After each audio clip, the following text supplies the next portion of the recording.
All right. Hello, everyone. Thanks for tuning in. So, we're going to talk about some things for the winter. I was scared for a little bit because for the past week or so, we had a cold week where it went down into the 20s. I'm going to be honest, it was kind of tough for some of these rare plants. I'll turn around and show you in a second, but no major devastation, a little bit of leaf dieback. But I was just reading, and it is an El Nino year. Now, I thought that meant colder for some reason, but that actually means that it's a warmer phase. So we're getting warm currents in the ocean, pretty much, that are affecting it, um, causing it to be an El Nino year. So projected for my state is wetter and warmer for the winter.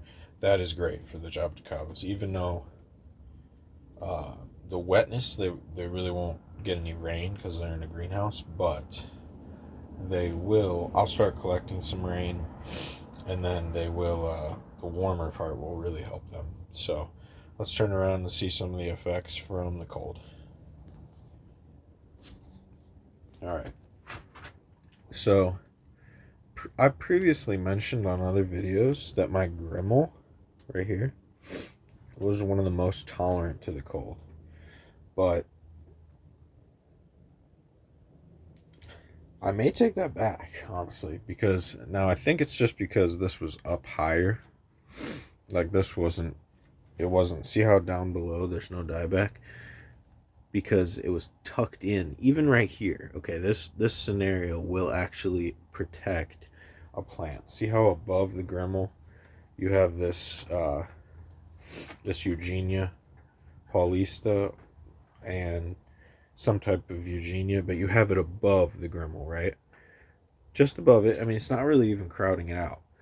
It saved these pieces from dying back at all because it created a little microclimate down here that was warmer and protected it.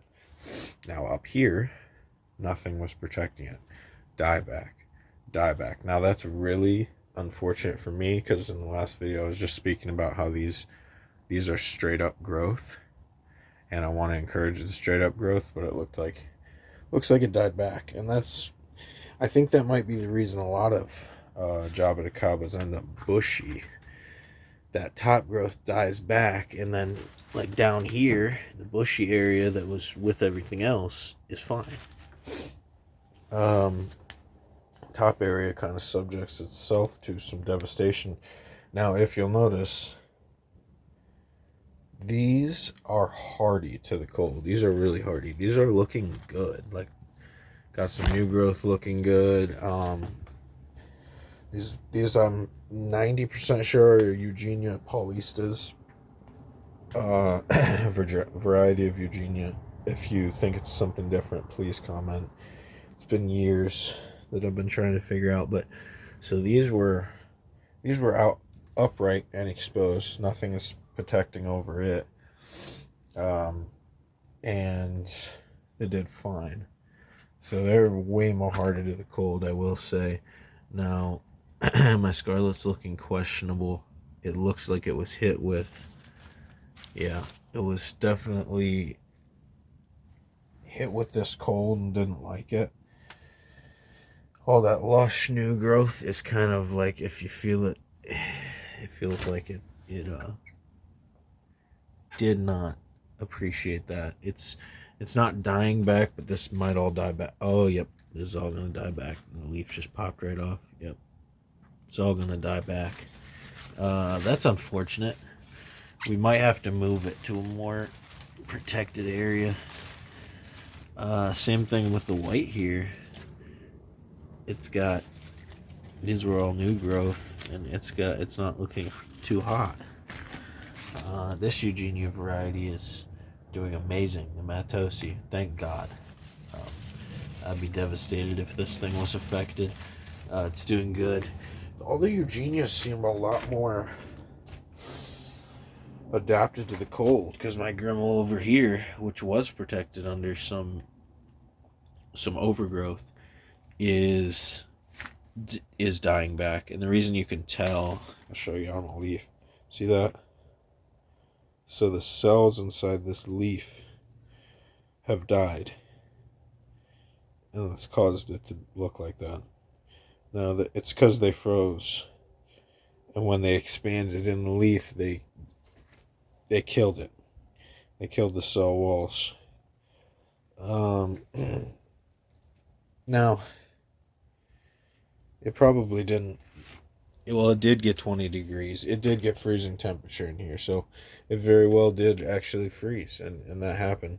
A plant that's super susceptible to the cold, like the Jaboticaba, will always hold.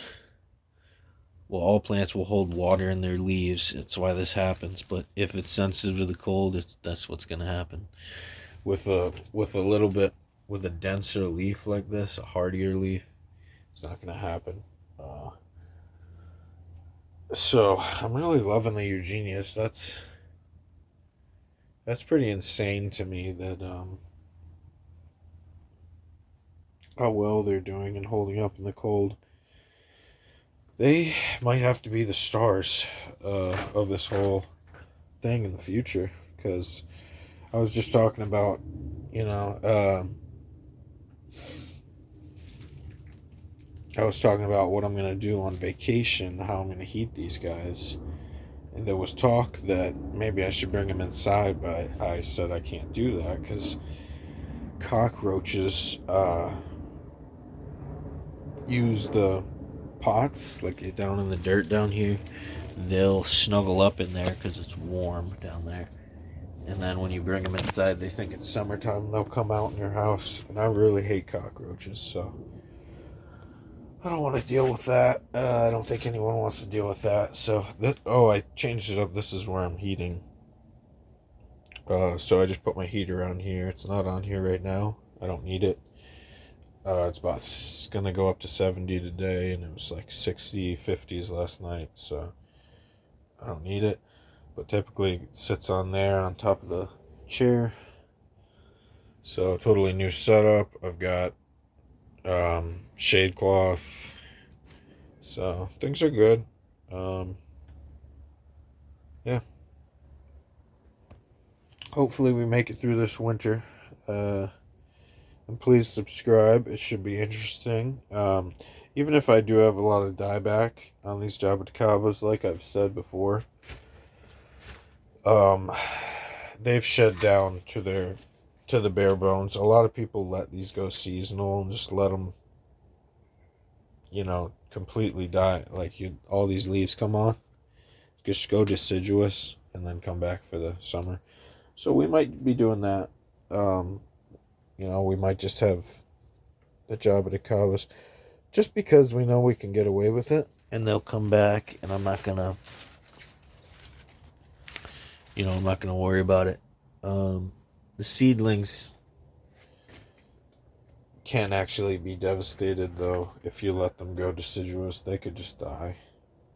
Or they could come back, you never know. But it's kind of a more dangerous game. Let's see the Patangatuba. Yep, not good. Patangatuba is not looking too hot. Let's smell a leaf while we get a chance.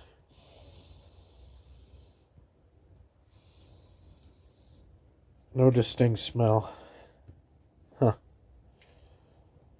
Yeah, so Patangatuba is pretty cold sensitive.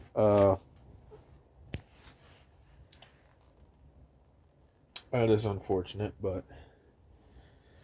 it is what it is. So got a lot of dieback on this red too, and this was pretty well covered.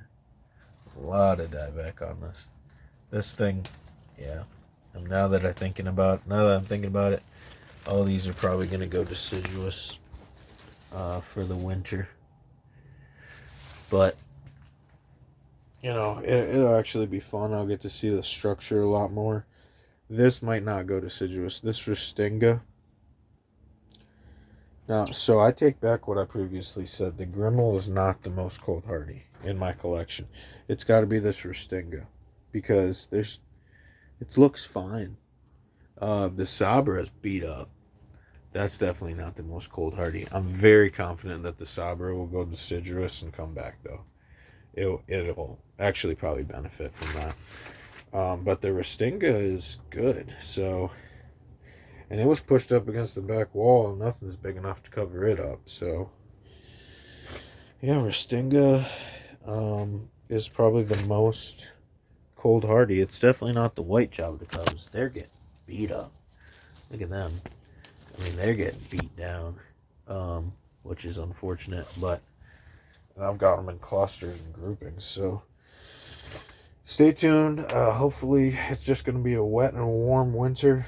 But we've already got a lot of dieback in the greenhouse from reaching the 20s for that first winter. You see, I got the tarp down. That's helping a lot. Just so we don't have airflow from the bottom, because we are on a deck. So just trying to keep it as tight as I can in here. I mean, the glass lets out all the heat as it is, so, or the plastic material. But yeah, I'll let you guys go. Thanks for tuning in, and everyone have a good one. Please subscribe and keep following the plant journey.